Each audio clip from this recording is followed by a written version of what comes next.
words, let our bodies relax. Feel our breath rise and fall, noticing the very ends of our fingertips. Let us welcome this time together with gentleness, kindness, and possibility. This being human is a guest house. Every morning a new arrival, a joy, a depression, a meanness, some momentary awareness comes as an unexpected visitor. Welcome and entertain them all, even if there are a crowd of sorrows who violently sweep your house empty of its furniture. Still, treat each guest honorably. They may be clearing you out for some new delight. The dark thought, the shame, the malice, meet them at the door laughing and invite them in. Be grateful for whoever comes, because each has been sent as a guide from beyond.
This community of care is created through our work and time together, our commitment to one another. This is our covenant, to walk together in loving fellowship, to share our hopes and values. As we pass these baskets, we thank you for your generous gifts, which support the work of this religious community and Unitarian Universalism in the world at large. With gratitude, we will now receive today's offering.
This congregation is a community of ourselves. Its energy and resources are our energy and resources. Its wealth is what we share. As we contribute to its life, we affirm our lives within it. From you I receive, to you I give. Together we share, and from this we live. From you I receive, to you I give. Together we share, and from this we live. Let us sing together number 1029 in your teal hymnal, Love Knocks and Waits for Us to Hear. Let's remain seated.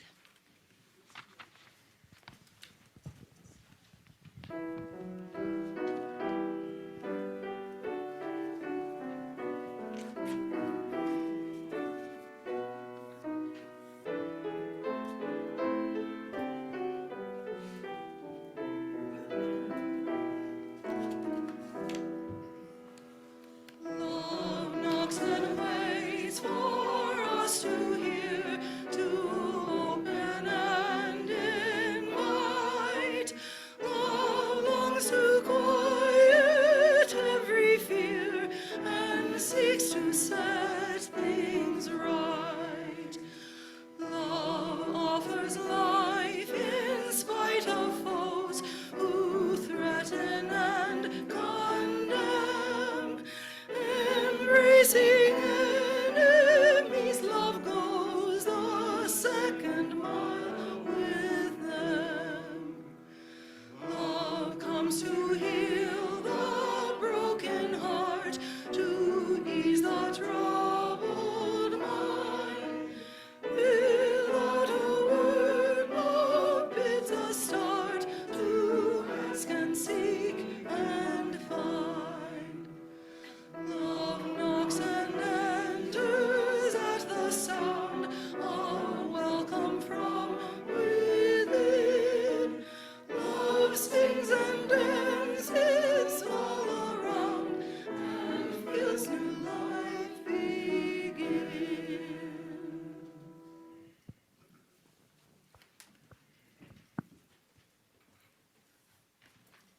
I welcome Reverend Jaimie Boyce.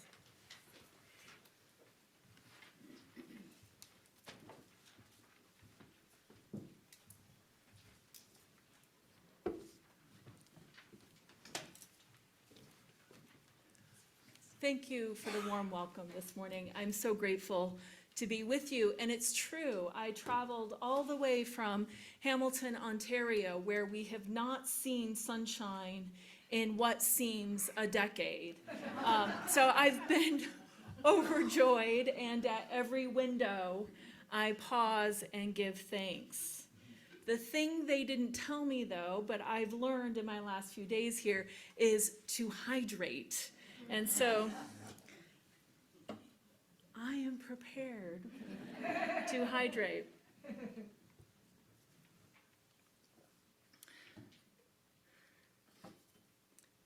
It's been a long time since I've spoken about hospitality, although I think we talk about it indirectly all the time in our congregations. It's there lurking as an undertow in our discussions about growth, diversity, inclusion, and the future of Unitarian Universalism. I appreciate these conversations in all the ways they show up. For me, they are foundational and essential to my call to ministry. For several years, I worked as a membership professional at 2 Chicago congregations. And a key component of that work was developing practices of hospitality, which you're very good at here, by the way. And at the time, we borrowed from evangelical Christian communities a sensibility of radical hospitality. Have you explored that here before? A little bit, maybe? It's a tradition rooted in monastic history that found a rebirth in the 2000s as religious life shifted and church pews emptied across North America. And panic definitely set in when everything went quiet. In response, there was a frantic search for ways to make faith relevant again, to refill the pews. One idea that emerged was simple: reinvigorate the ancient spirit of hospitality and the acceptance of others as a path towards fulfilling God's call. Lonnie Collins Pratt and Father Daniel Homan write in Radical Hospitality, Benedict's Way of Love, the phrase radical hospitality refers to the activities and desires that inspire individuals and communities to welcome those who are unlike themselves. Maybe this is a good time to recall that radical also means root. And I hear these authors considering how radical hospitality is all about living into the root of one's faith and what it means to put that faith into action and into relationship. And for a long time, I didn't stumble over this curious word, radical, that's attached to the work of hospitality.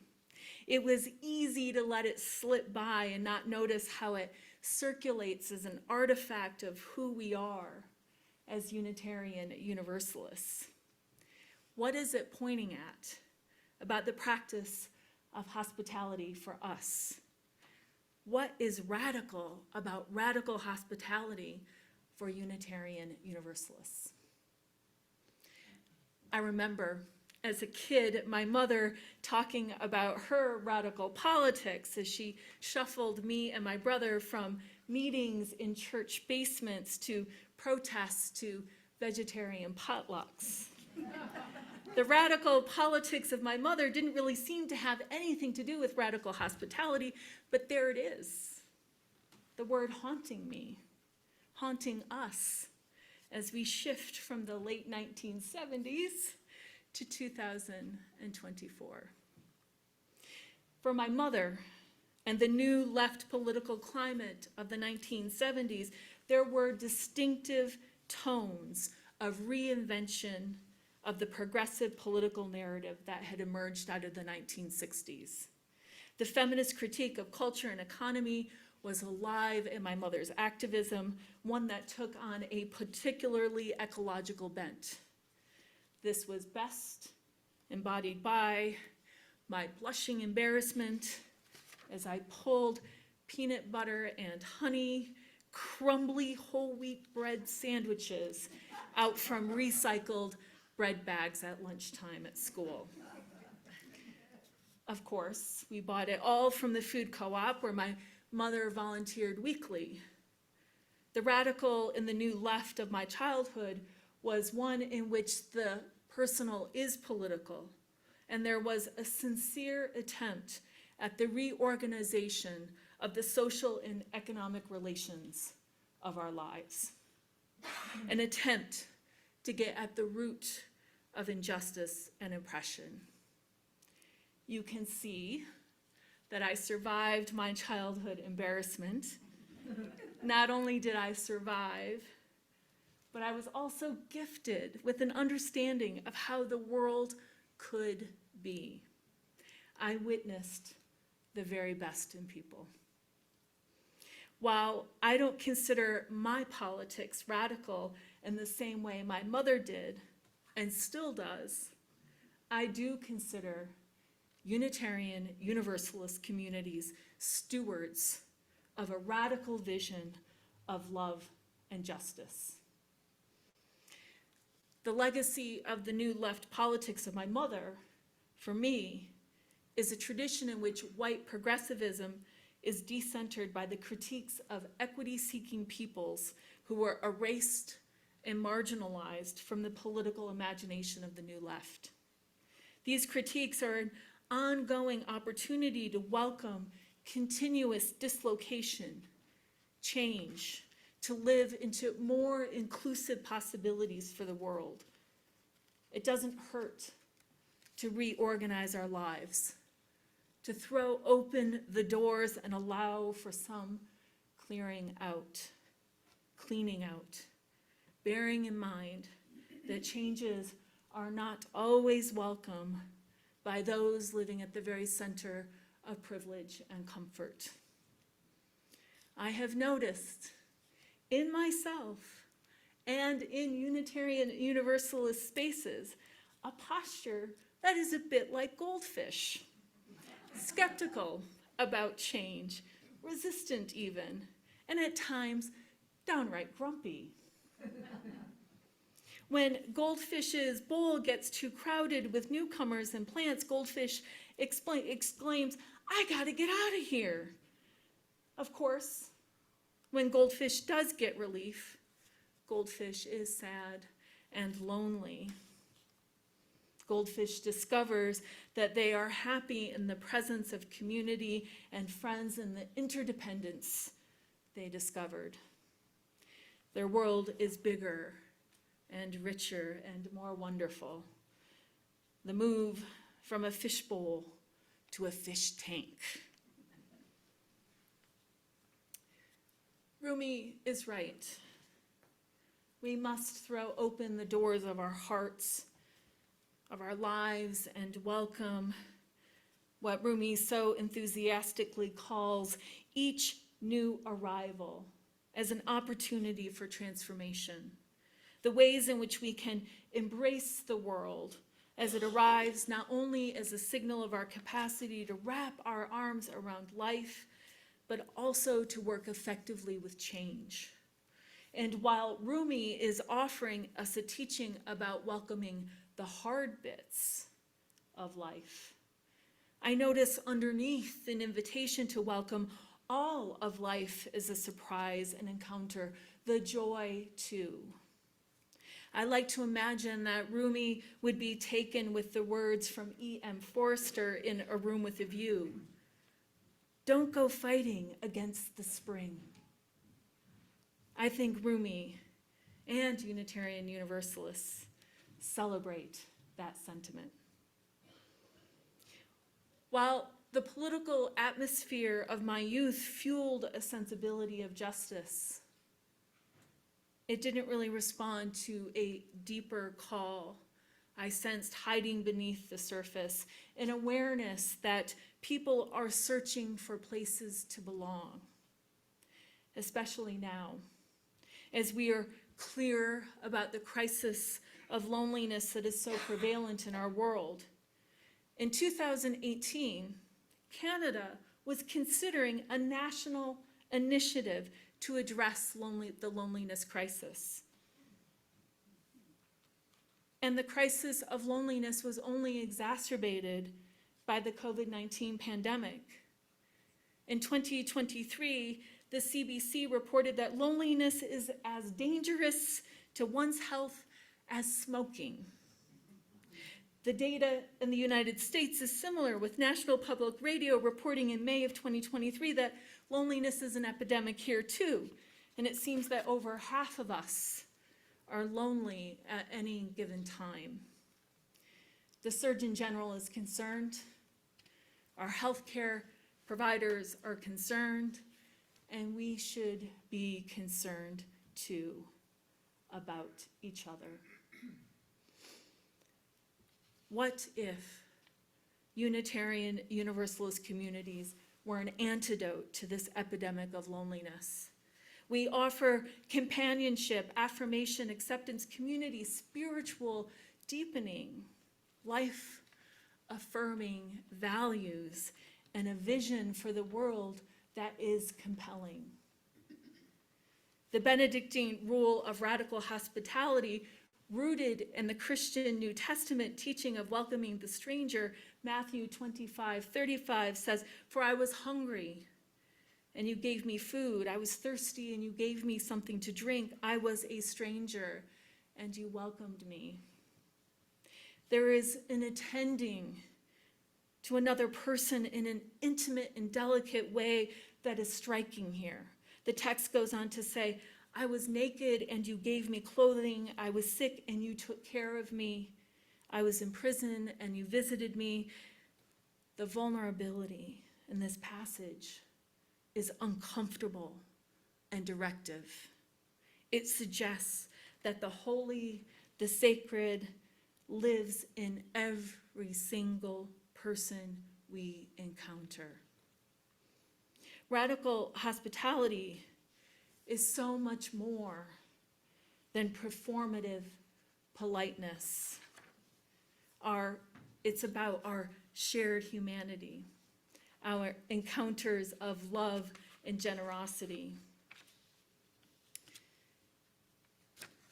Last night, as I watched the pouring out of love at vigils across North America, grieving the death of Next Benedict, I was reminded again that our communities are essential, necessary, life-saving. Our welcoming of people into our spaces of love and affirmation is life-saving.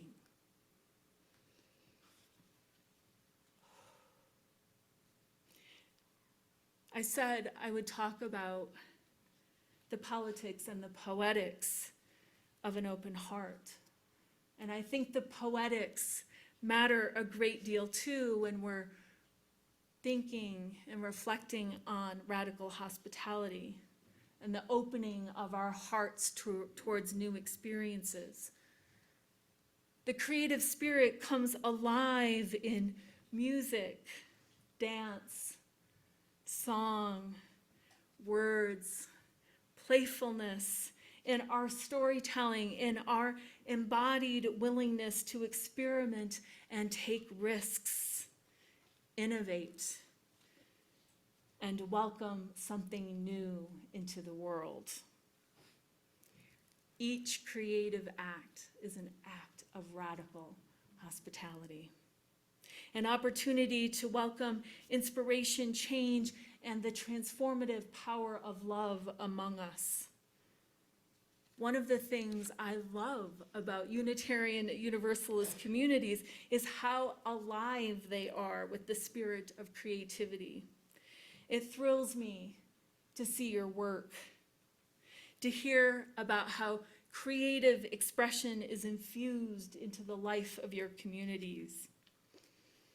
Here at Grand Valley, we heard the magnificent choir this morning, and I remain intrigued about your vibrant music program and how it nourishes community, how people of all ages are invited into the joy of music making. I notice how you weave nature into the life of your community. This feels like deeply creative and soul-stirring opportunities to live our Unitarian Universalist faith. Places to practice radical hospitality and be changed. Weaving the mysteries of creative spirit into our faith communities not only invites change and transformation, it is also deeply connective and justice-seeking work we do together.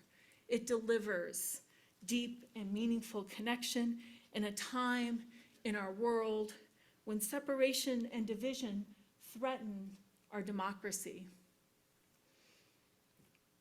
My hope, my deep, abiding hope, is that everyone who discovers this community feels that same contentment and excitement, feels invited into vibrant, creative spaces. There are so many ways we can expand what is possible for our ministries as we reflect upon what it means to practice radical hospitality. Let this be a place that radically welcomes the world, prepared to respond with our full selves to receive the gifts of change with joy. May it be so, and blessed be. Aye, we're going to sing, Answering the Call to Love.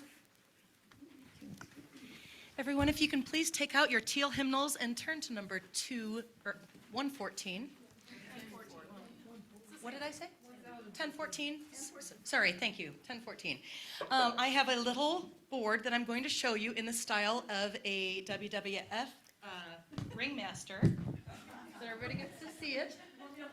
You know, I'm just going to give a quick little rhyme by because this song has repeat signs.